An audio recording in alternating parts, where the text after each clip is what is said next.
হারামভাবে একটা মেয়েকে কবুল করার আগে ছেলেমেয়েরা মিলামেশা করে, সেটা হারাম নয়, সেটাকে ধর্ষণ বলা হয় না। অথচ বিবাহের মাধ্যমে যে পুরুষটা একটা নারীকে হালাল করে পেল, তাকে কিভাবে ধর্ষক বলা যায়? নারী ঘরের জন্য তৈরি, সে ঘরে থাকবে, তার হাজবেন্ডের কথা শুনবে, আদেশ পালন করবে, তার সন্তানকে লালন পালন করবে, তার পরিবার দেখাশোনা করবে, তার জন্য বাইরে যাওয়া ফরজ না।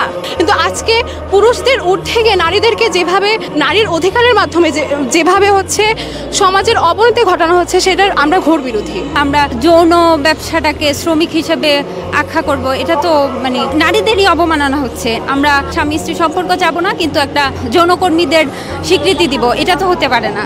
ইসলামে বিবাহের আগে একজন পুরুষ আর একজন নারীর সম্পর্ক সম্পূর্ণ হারাম থাকে। বিবাহের মাধ্যমে তাদের মধ্যে একটা হালাল সম্পর্ক হয়।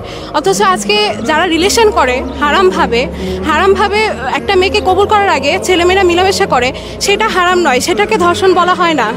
মিলামেশা নর্মাল মিলামেশা। অথচ বিবাহের মাধ্যমে যে পুরুষটা একটা নারীকে হালাল করে পেল, তাকে কিভাবে ধর্ষক বলা যায়?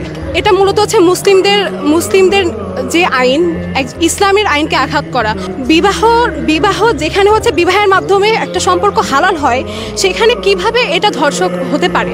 আজকের সমাজে ডিভোর্সের হার বেড়েছে, এই জন্যই আজকে যুব সমাজ আজকে নষ্টের পথে। আমরা এটার ঘোর বিরোধী, কারণ এটা ইসলামকে অবমাননা করা হয়েছে এবং ইসলামের আইনকে ওরা বৈষম্য বলেছে। তাহলে ওরা কোন আইনকে সমর্থন করে? যেটা পশ্চিমার আইন। আজকে 90% মুসলিমের দেশে, তাহলে মুসলিমের আইন কোথায়?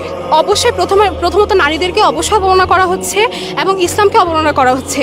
নারী ঘরের জন্য তৈরি, সে ঘরে থাকবে, তার হাজবেন্ডের কথা শুনবে, আদেশ পালন করবে, তার সন্তানকে লালন পালন করবে, তার পরিবার দেখাশোনা করবে, তার জন্য বাইরে যাওয়া ফরজ না। একান্তই যদি সমস্যা থাকে, তার জন্য কোনো পুরুষ মাহরাম না থাকে, তাহলে সে বাইরে যেতে পারে, সেটা শরীয়ত অনুমতি দেয়। কিন্তু আজকে পুরুষদের ঊর্ধ্বে গিয়ে নারীদেরকে যেভাবে নারীর অধিকারের মাধ্যমে যেভাবে সমাজের অবনতি ঘটানো হচ্ছে, সেটার আমরা ঘোর বিরোধী। প্রহসন হিসেবে